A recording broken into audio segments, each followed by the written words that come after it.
인생에 있어서 떠남과 이별은 참 고통스러운 일입니다. 아무리 이별을 겪어본 사람이라 할지라도 이별의 아픔은 항상 새롭게 느껴집니다. 그것도 떠나는 사람만 이별을 인지하고 남는 사람은 이를 전혀 알지 못하고 있다면 그 고통은 더욱 배가 될 것입니다. 마치 외국으로 파병 나가는 아빠가 아들에게 이 사실을 설명해야 되는 것과 같이 말입니다.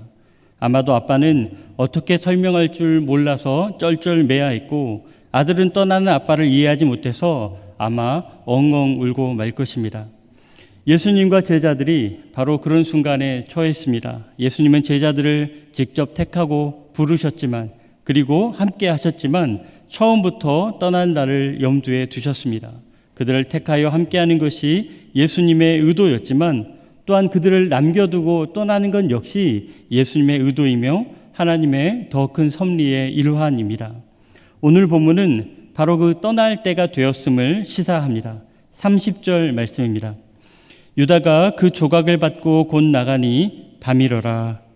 유다가 조각을 받고 나갔다는 것은 유다가 배신자로서의 역할을 시작했다는 것입니다.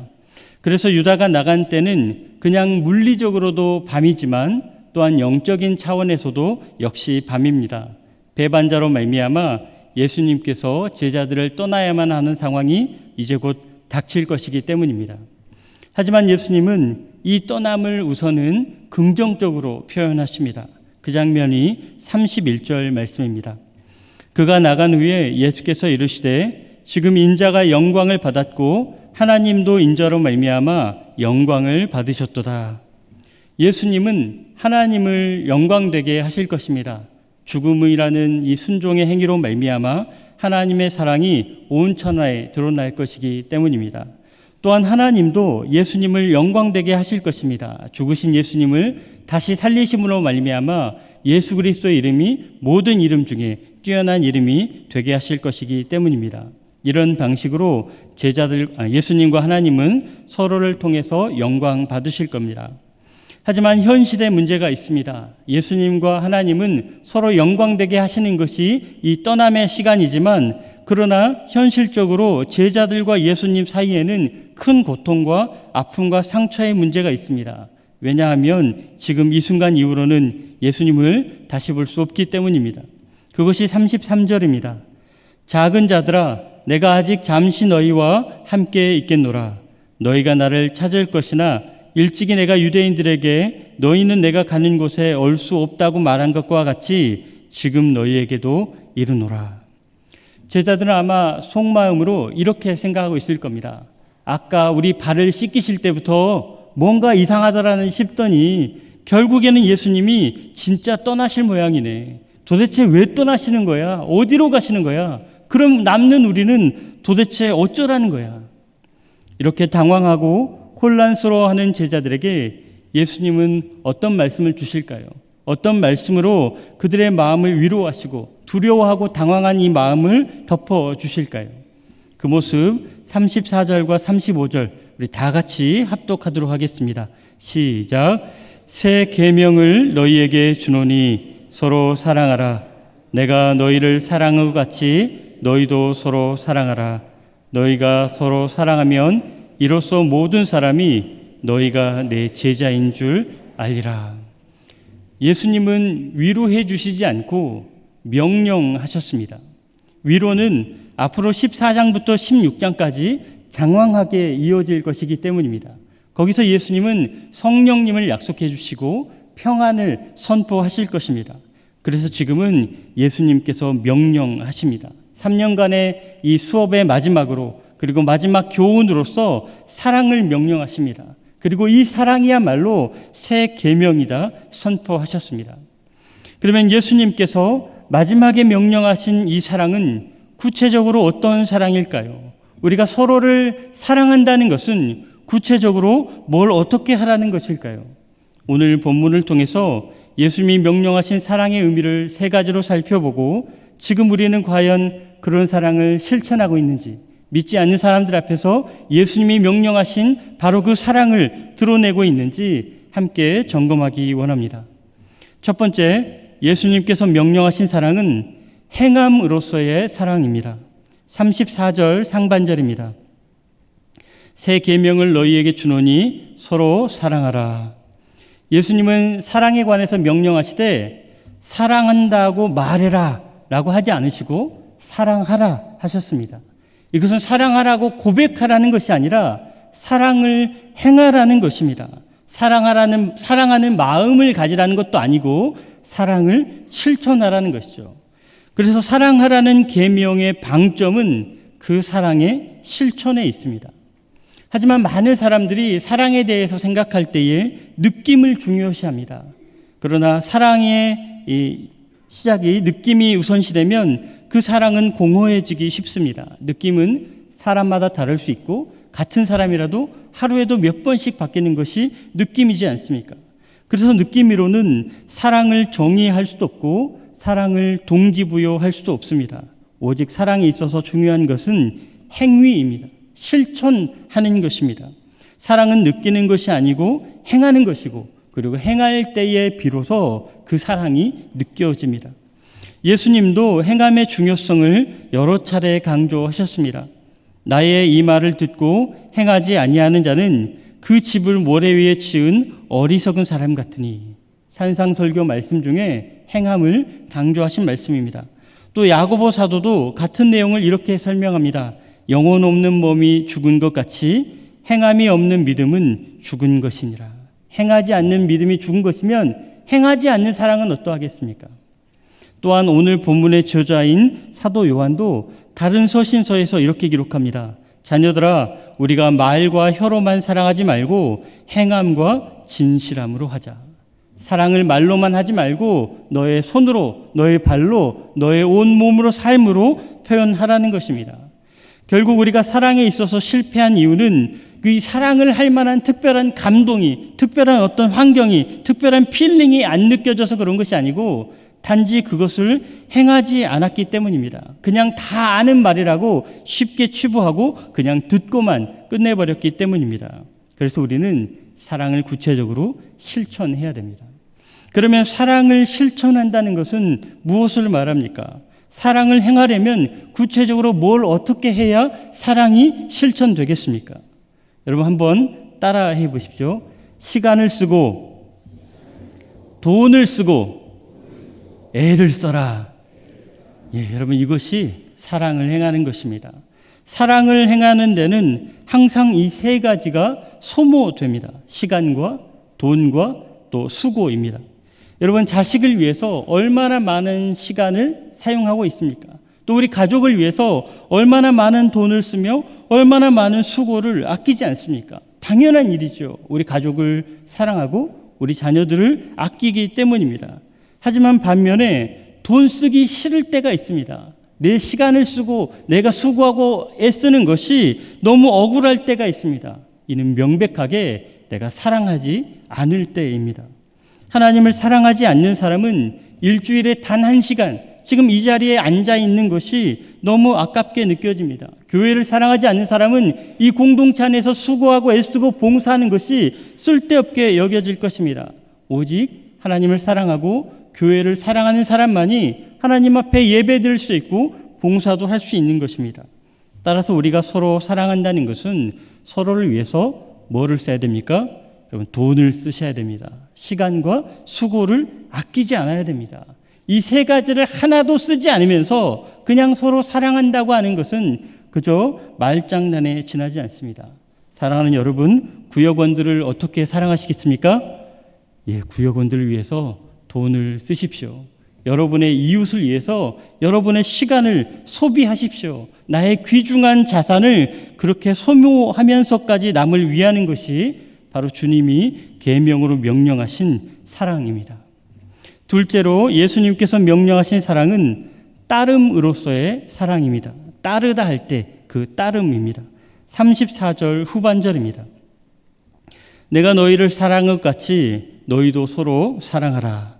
앞서 사랑의 마지막 단계로서 사랑의 실천을 다루었다면 이번에는 사랑의 시작으로서 사랑의 이유를 다룹니다.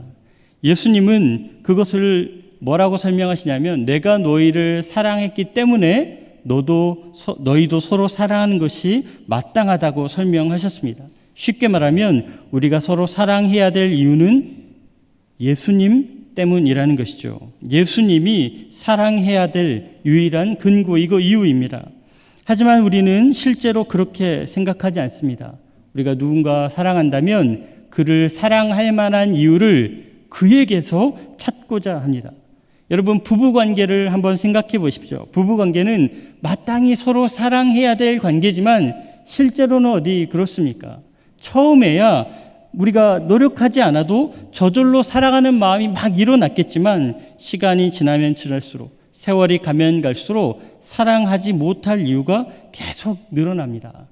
해마다 발견되는 우리 배우자의 약점, 허술한 점, 비겁한 점, 못된 점, 나하고 안 맞는 점, 수년째, 수십 년째 고쳐지지 않는 저 나쁜 습관들, 이런 것 하나하나가 이 사람을 사랑할 수 없게 만드는 확실한 이유와 명분이 되고 있습니다.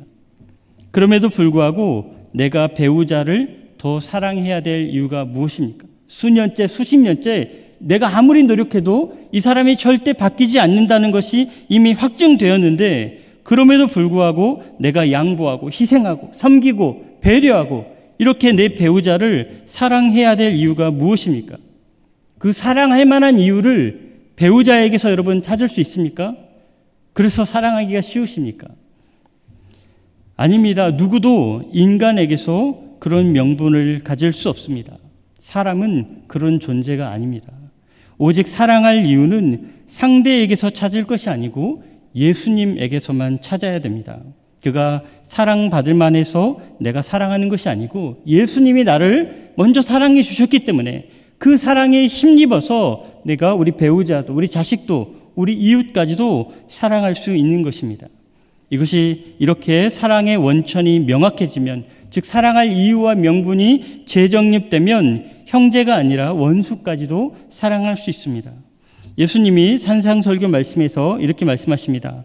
너희가 너희를 사랑하는 자를 사랑하면 무슨 상이 있으리요? 세리도 이같이 아니하느냐? 나는 너희에게 이르노니 너희 원수를 사랑하며 너희를 박해하는 자를 위하여 기도하라. 원수를 사랑하라는 말씀은 흉폭한 살인자까지도 사랑해야 된다 하는 말씀으로 우리에게 하신 말씀이 아닙니다.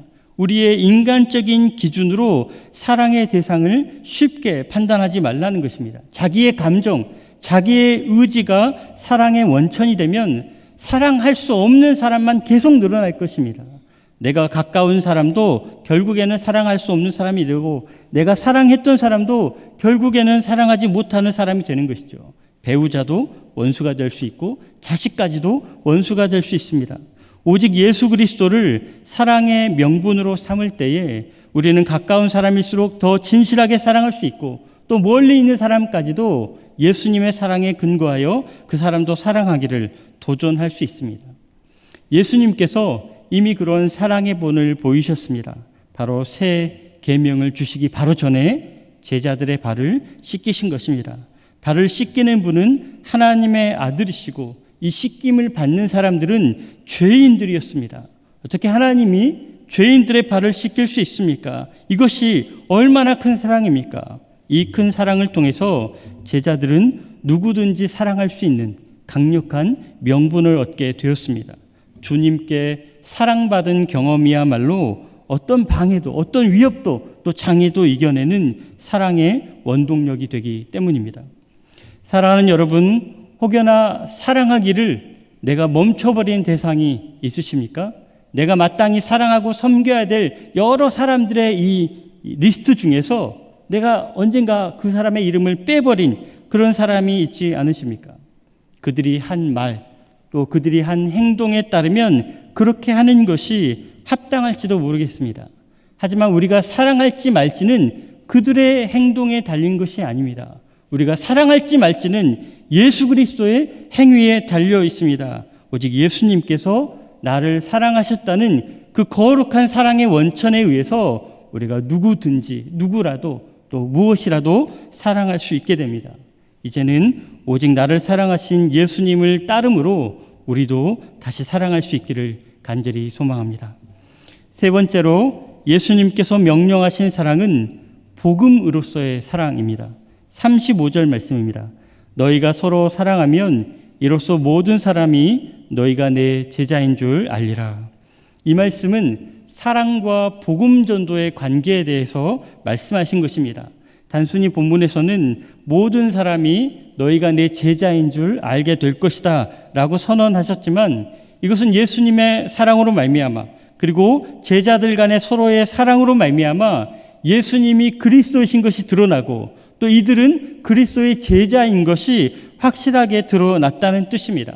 즉 사랑으로 말미암아 믿지 않는 사람들에게 그리스도가, 복음이 전파된 것입니다.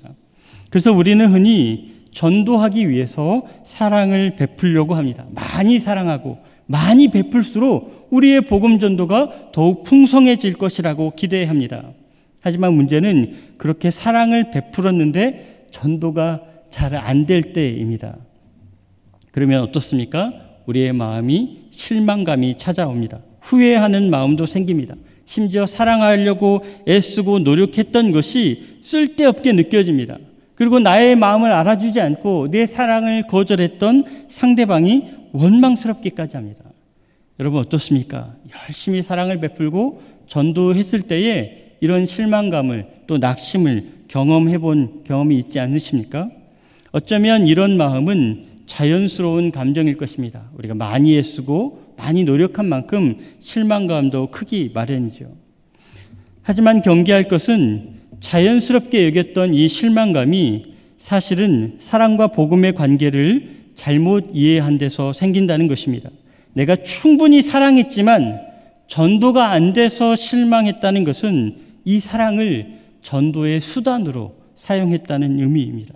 사랑을 베푸는 게 목적이 아니라 전도하는 게 목적이었다는 것이죠. 물론 전도를 목적으로 하는 게 도대체 뭐가 문제냐 하실 수 있지만, 사랑을 수단화한 것은 굉장히 심각한 문제입니다. 여러분 바꿔서 한번 생각해 보십시오. 만약 전도되지 않을 것이 분명한 사람이라면 더 이상 사랑하지 않으실 것입니까? 어차피 사랑을 베풀고 친절을 베풀어도 이 사람은 절대 교회에 나오지 않을 사람이야 싶으면 애초에 사랑을 베푸는 것도 시도조차 하지 않겠습니까? 여러분 우리 태신자의 입장에서 한번 생각해 보십시오. 나에게 친절을 베풀고 나에게 사랑을 베푸는 사람이 나를 교회에 등록시킬 목적으로 그렇게 했다 한다면 그 친절을 과연 순수하게 받아들일 수 있겠습니까?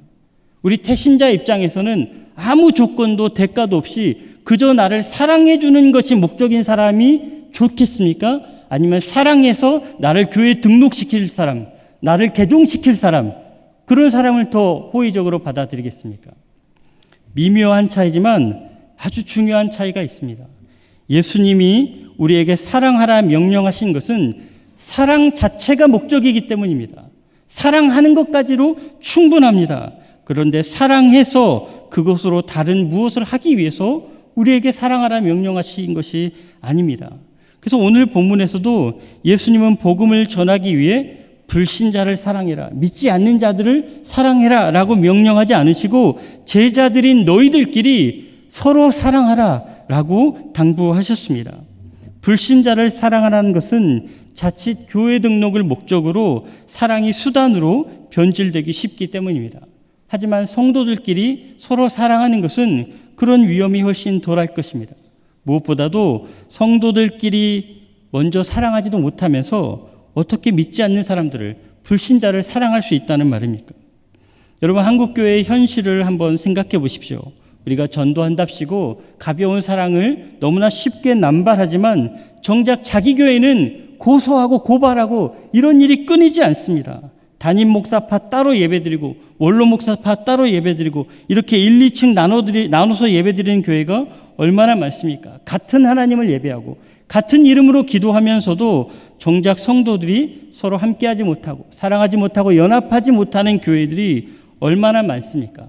서로 사랑하지 않는데 전도한답시고 사랑을 베푸는 것이 얼마나 우스운 일이냐는 것입니다. 사랑하는 여러분, 사랑하는 것은 성도가 익혀야 될 기술이 아닙니다. 사랑은 성도의 정체성입니다. 사랑은 복음 전도를 위한 수단이 아닙니다. 사랑 자체가 복음이어야 합니다. 그래서 우리가 사랑을 수단으로 교회에 등록시켜야 하는 것이 아니고 사랑을 베풀었으면 그것 자체로 복음을 전한 것입니다.